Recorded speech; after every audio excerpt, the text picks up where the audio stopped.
ये प्यार तो है एक धोखा, इसीलिए मैंने दिल को रोका। हम जिस पे मरे वो भी हम पे मरे, सोच के रात भर हम जगे। अल्लाह करे दिल ना लगे किसी से, अल्लाह करे दिल ना लगे। बड़ा सीधा साधा बड़ा भोला भाला, है सबसे जुदा वो दीवाना मेरा। अभी फासला है मगर ये पता है, हकीकत बनेगा अफसाना मेरा। बड़े जोश में है ना हम होश में है, संभालो हमें हम बहकने लगे। बताए तो कैसे छुआ तुमने ऐसे, तो हम बन गए खुशबू महकने लगे। इश्क तो है हवाओं का झोंका, इसलिए मैंने दिल को रोका। हम जिस पे मरे वो भी हम पे मरे, सोच के रात भर हम जगे। अल्लाह करे दिल ना लगे। जी नमस्कार, मैं विजय राजपुष्प और आपके अपने YouTube channel learner eyes by VRP पे हार्दिक स्वागत है। तो आइए एक बार फिर से हम लोग CDP के तहत आज स्टार्ट करते हैं एक बेहतरीन चैप्टर, इमोशन यानी संवेग। ध्यान दीजिएगा, हम सभी दुनिया में जब जन्म लेते हैं तो एक इमोशन के साथ ही जन्म लेते हैं। अगर संवेग इस दुनिया में न हो तो इस दुनिया का कोई जुड़ाव ही नहीं होगा, इस दुनिया का कोई अस्तित्व भी नहीं होगा। सभी लोग पागलों की तरह भटका करेंगे और न किसी के साथ लगाव होगा, न कोई किसी को अपना समझेगा, न कोई काम करेगा। तो इमोशन, सबसे पहले समझिए कि जो इस शब्द है इमोशन शब्द, जिसकी उत्पत्ति इमोवेयर शब्द से हुई है, जिसका अर्थ होता है टू एक्साइट यानी उत्तेजित करना। यानी आपके अंदर एक प्रकार की इमोशन होती है, जो इमोशन आपको किसी भी चीज के प्रति आगे बढ़ाने का काम करता है और आप उस चीज को पाने के लिए लालायित हो जाते हैं। वैसे तो आप सभी को पता है कि 3 तरह के हमारे पास इमोशन होते हैं जेबी वाटसन के अनुसार, और वो होता है लव, फियर और एंगर, यानी प्रेम, डर या भय, या एक होता है आपका क्रोध। लेकिन मैकडूगल ने 14 प्रकार की हमारी मूल प्रवृत्ति बताया। लेकिन इसके पहले एक और चीज समझिएगा कि जो इमोशन होती है, जो हमारी कह सकते हैं कि जो संवेग होते हैं, वह कहाँ का देन होता है, कैसे आते हैं। तो एक तो जन्मजात होता है और कुछ निर्भर करता है कि इसको हम किस प्रकार से नियंत्रित करें या किस प्रकार से विकास करें। तो उसके लिए हमारा समाज, हमारा परिवार, हमारे वातावरण जो होते हैं, वो सब जो होते हैं इसके लिए जिम्मेदार होते हैं। यानी अगर बच्चे को अच्छी तरीके से पालन पोषण किया जाए, उसके सामने अच्छे अच्छे चीज़ों का कह सकते हैं कि बेहतरीन चीज़ों का नमूना पेश किया जाए, तो हो सकता है कि बच्चे में बहुत सारे ऐसे संवेग जो उसको उत्पन्न हो गए थे, जो कह सकते हैं कि हमारे लिए बुराइयों का काम करता, वह मिट जाएगा और एक अच्छे संवेग भी उत्पन्न हो जाएंगे।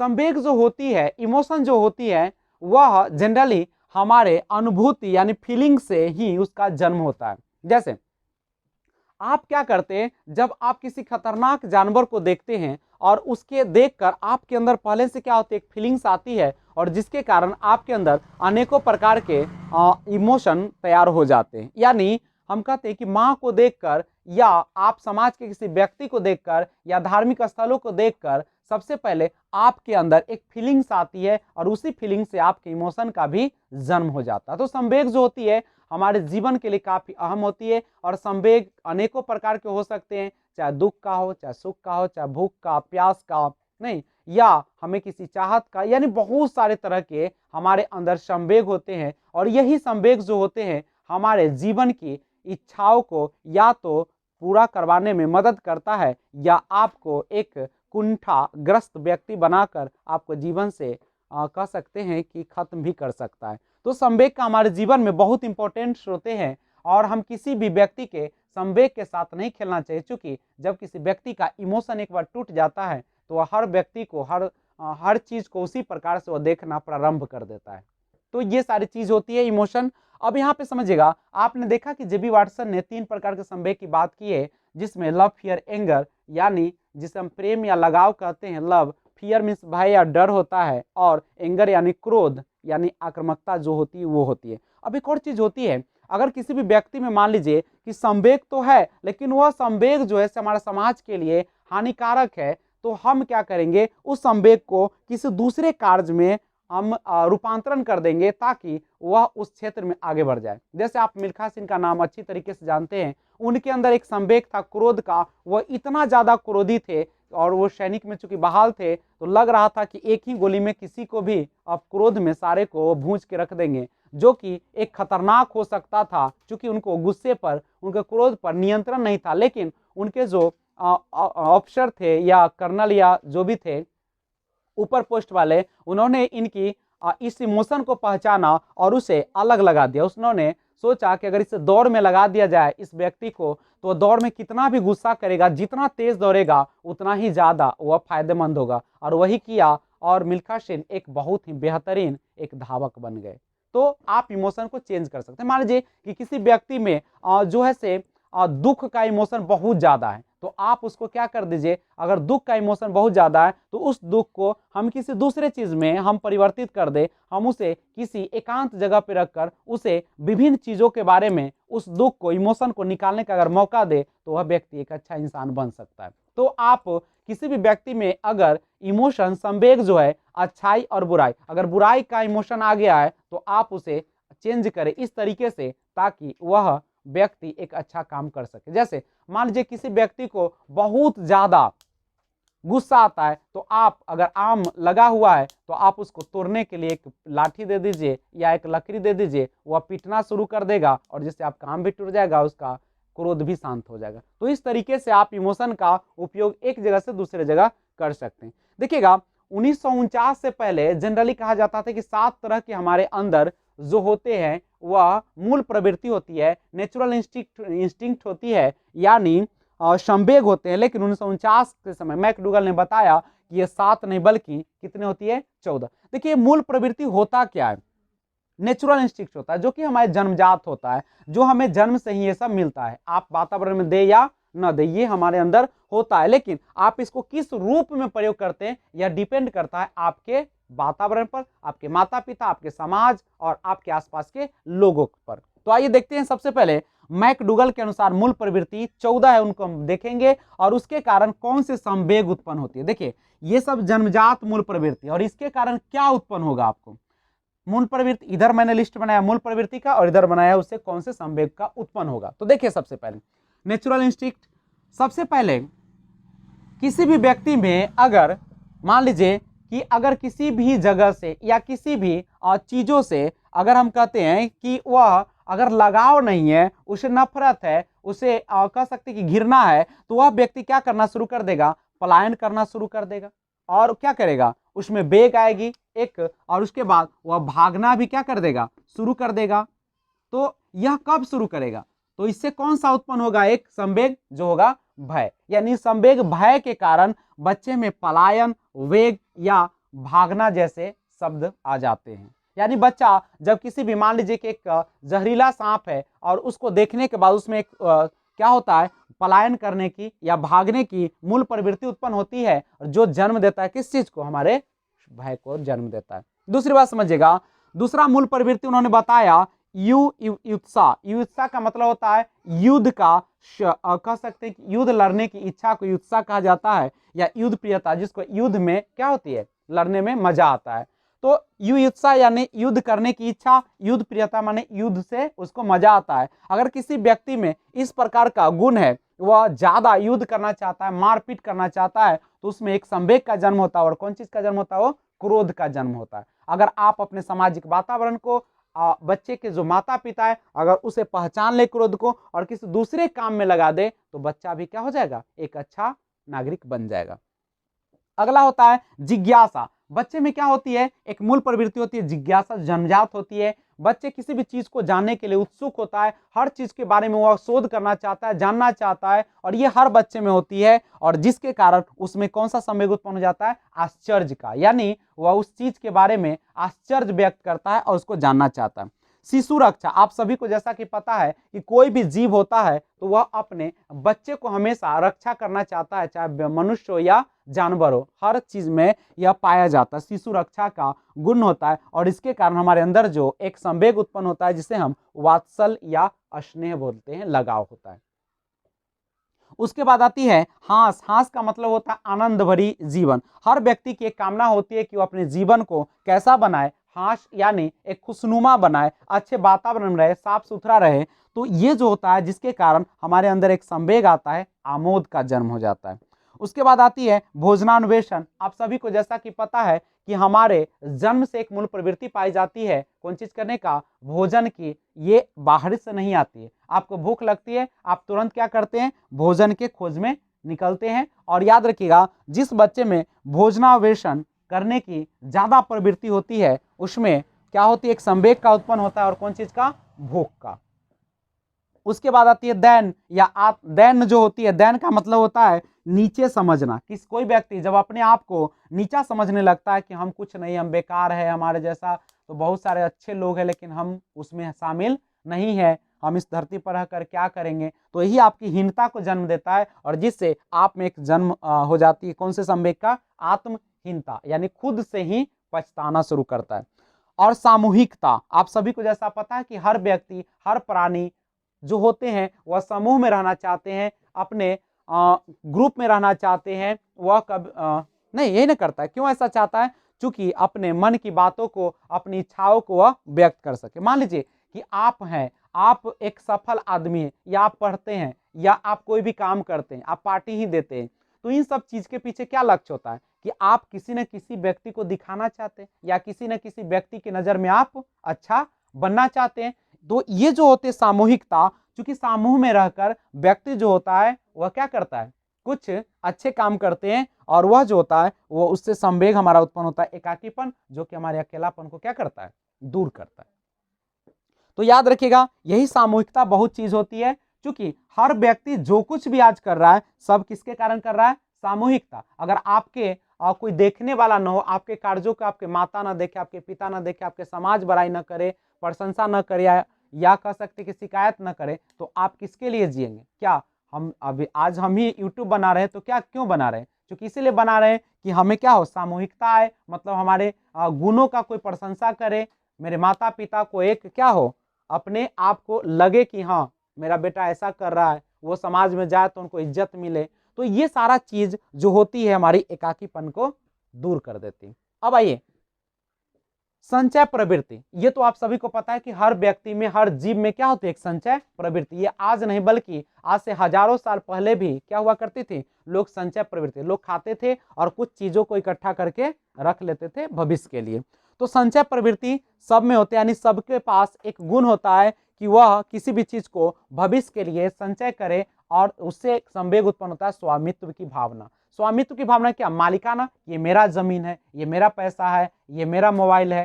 तो ये जो होती है स्वामित्व की भावना भी पाई जाती है। अगला मूल प्रवृत्ति होती है रचनात्मकता। आप सभी को पता है कि हर जीव कुछ ना कुछ क्या करना चाहता है, नया करना चाहता है, कुछ हटके करना चाहता है, और इससे हमें संरचनात्मक भावना का जन्म होता है। उसके बाद आती है शरणागति। शरणागति क्या होता है, जैसे आप किसी भी व्यक्ति के शरण में रहते हैं तो आपके अंदर क्या होता है, एक दुख का जन्म होता है, आपके अंदर क्या जन्म होता है, आपको पछतावा का जन्म होता है। तो वह भी चाहता है कि हम भी कुछ अलग हटके करें, तो उससे क्या होती है, कौन सा संवेग आता है, विषाद आता है, यानी दुख आते हैं।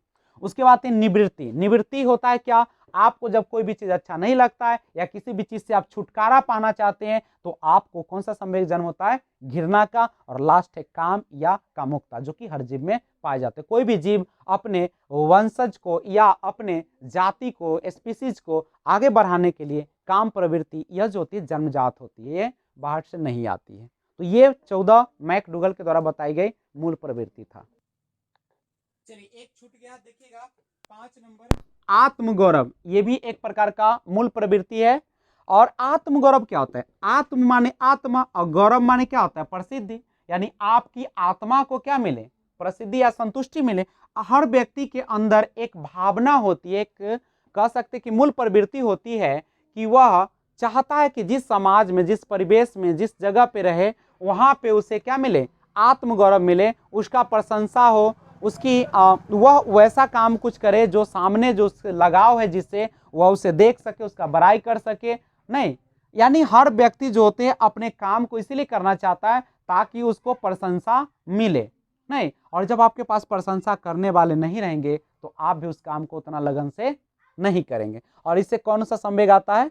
श्रेष्ठता की भावना आती है। नेचर ऑफ इमोशन, संवेग की प्रकृति के बारे में जानते हैं। सबसे पहले एक बात जानिएगा कि कोई भी जब संवेग उत्पन्न होते हैं तो वह अचानक उत्पन्न नहीं होते हैं, और यह जो होते हैं उसका कोई ना कोई कारण जरूर होता है। ऐसा नहीं है कि कोई व्यक्ति जो है अचानक ही गुस्सा करने लगता है या अचानक ही भूख लग जाता है, तो सबका जो है एक कह सकते हैं कि कारण होता है, संवेग होने का एक कारण होता है। और कोई भी इमोशन तभी उत्पन्न होता है जब वह वस्तु आपके सामने होती है या आप उसे जुड़े होते हैं। नहीं, जैसे मान लीजिए कि कोई व्यक्ति उदास बैठा है, तो इसका मतलब क्या है कि वह कहीं ना कहीं किसी चीज से जुड़ा हुआ है, और जिसके कारण उसके अंदर जो है एक उस चीज के बारे में एक फीलिंग्स आ रही है, और वही फीलिंग उसको क्या कर रही है? बार बार रुला रही है या उसे दुख दे रहे। कभी कभी व्यक्ति को देखिएगा कि बैठे बैठे खूब हंसते रहते हैं, खूब मुस्कुराते रहते हैं, खुश रहते हैं, तो इसका मतलब उसका भी कहीं ना कहीं कारण होता है, वह कहीं ना किसी चीज से जुड़ा है और जिसके कारण वह अपने आप को खुश महसूस करता है। तो आइए हम लोग संवेग की प्रकृति देखें। सबसे पहले मैकडूगल ने बताया कि मूल प्रवृत्ति जो होती है वही संवेग का जड़ है, और प्रत्यक्षीकरण, जब वस्तु हमारे सामने होती है तभी हमारे अंदर संवेग आती है। इमोशंस, याद रखिएगा, ये जो भावनाएं होती है, जो फीलिंग्स होती हैं आपके अंदर, इसी से हमारे अंदर संवेग का जन्म होता है। जब तक हमारे अंदर किसी भी चीज के बारे में भावनाएं ना हो, फीलिंग्स ना हो, तब तक हमारे अंदर कोई भी संवेग का जन्म नहीं होता। शारीरिक परिवर्तन, ये बड़ी इंपॉर्टेंट चीज है। देखिए, कोई भी व्यक्ति ऐसा नहीं है कि वह जो है बहुत खुश है, खूब जोर जोर से रो रहा है, चिल्ला रहा है, तड़प रहा है, ऐसा कभी नहीं होता है। और कोई भी व्यक्ति जब ज्यादा दुखी होता है तो ऐसा नहीं है कि खूब हंस रहा हो या खूब जो है सो वह व्यक्ति मस्ती कर रहा हो, तो ये नहीं होता। यानी उसके शारीरिक परिवर्तन पर ही झलकता है। मान लीजिए कोई व्यक्ति दुखी है तो उसकी आंखें नीचे होगी, उसके आंख से आंसू आ सकते हैं, उसका चेहरा लटका लटका सा रहेगा, तो ये सारे परिवर्तन देखने को मिलते हैं। संवेगात्मक प्रभाव भी दिखने को मिलता है, यानी मूड। संवेगात्मक प्रभाव का मतलब है कि अगर आप दुखी है तो क्या क्या होगा कि आप जो है आपका मूड से ही पता चलेगा कि अब व्यक्ति जो है से दुखी होते हैं। और अगर कोई व्यक्ति दुखी है तो वह न केवल दुखी होता है, आप कभी कभी नहीं कहता है व्यक्ति कि हमारा मूड आज अच्छा नहीं, इसका मतलब क्या है? कुछ ना कुछ उसको हुआ है जिसके कारण वह दिन भर परेशान है। उसके बाद आता है ट्रांसफर ऑफ इमोशन, संवेग का स्थानांतरण। जैसे आप कहीं पे पढ़ने के लिए आए, आपके टीचर ने खूब गाली दे दिया, खूब आपको प्रताड़ना दे दिया, आपको खूब उल्टा सीधा कह दिया, तो आप क्या हो जाएंगे? उस दिन जो है आप पूरे आपसे जो भी व्यक्ति मिलेगा सब पर अपना गुस्सा निकालते चले जाएंगे, यानी संवेग का स्थानांतरण होता है।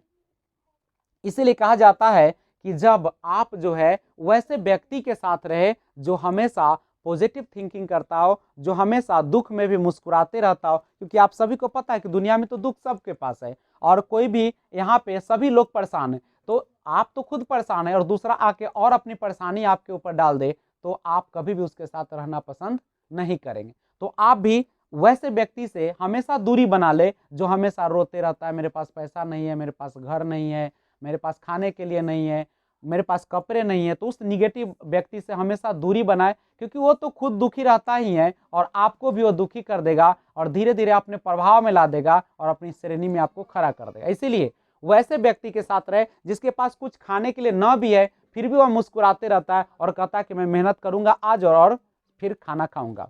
तो आप हमेशा, जैसे कुछ लोग होते हैं कि आपको पढ़ के जब जाएंगे, आप अभी स्क्रीन पे पढ़ रहे हैं, कुछ लोग अभी बीच में आया क्या पढ़ता है लर्नराइज बाय वीआरपी से, उसको अपने खुद नहीं होता है, तो इस तरीके की अगर बात आप कहता है तो उसको तुरंत वहां से निकाल दीजिए या आप खुद वहां से हट जाइए। या कभी कभी चालाकी करेगा, जैसे अभी संवेग है तो संवेग का कुछ उल्टा पुल्टा क्वेश्चन ले आएगा जो आपके सिलेबस में नहीं है और आपसे पूछ देगा और आपको कहेगा बेकार पढ़ते हो, छोड़ दो पढ़ाई, तो वैसे व्यक्ति को मत रो। आप वैसे व्यक्ति के साथ रहे जो आपको हौसला दो। अगर आपके पास सवाल न भी बनता तो आपको कहे कि हो जाएगा, धीरे धीरे हौसला रखो। या आप वैसे व्यक्ति के साथ रहे जो कहे कि हाँ चलो अभी नहीं तो 2 साल बाद ही लेकिन जॉब आपकी लग जाएगी। तो वैसे व्यक्ति के साथ रहेगा तो हौसला बढ़ेगा और दिन दुनी रात चौगनी काम करना प्रारंभ कर देंगे। तो वैसे व्यक्ति से हमेशा कन्नी कटाए, दूरी बनाए और अपने आप को खुश रखने का प्रयास करें। ठीक है, अगला क्वेश्चन, इमोशन एंड इंटेलिजेंट। आप सभी को पता है कि संवेग और बुद्धि एक दूसरे से काफी जुड़ा होता है। नहीं, आपका संवेग जो होता है, अगर आपका मूड अच्छा है, आपका जो फीलिंग्स अच्छी है, तो आपका बुद्धि भी अच्छे से काम करेगा, नहीं तो वो भी आपका काम करना बंद कर देगा। तो आज बस इतना ही बेहतरीन चैप्टर था, इमोशन, संवेग। तो मिलते हैं फिर एक और बेहतरीन सीडीपी क्लास के साथ। तब तक आप लगातार चैनल पर बने रहे। अगर आप चाहते हैं कि इस चैनल से जुड़े, तो सिंपल सा फंडा है, आप क्या करें, यूट्यूब पे जाए, और यूट्यूब पर जाकर भी तो है ही यूट्यूब पे, वहां पे सर्च बटन पे लर्नर एज वाई वीआर पे क्लिक करें, और वहां से जो मेरा आइकन आएगा उसके बगल में सब्सक्राइब लाल रंग से होगा, रेड कलर से, आप उसको प्रेस कर देंगे, और किसी वीडियो को, वो आइकन जो मेरा है उस पर क्लिक करके आप चले जाए मेन पेज पर, तो वहाँ पे होम और वीडियो आएगा, आप वीडियो पर क्लिक करके वहाँ से किसी वीडियो को ओपन कीजिए और ऑल पे प्रेस कर दीजिए। थैंक्स फॉर वॉचिंग, मिलते हैं फिर एक और सुंदर वीडियो के साथ। जय हिंद, जय भारत।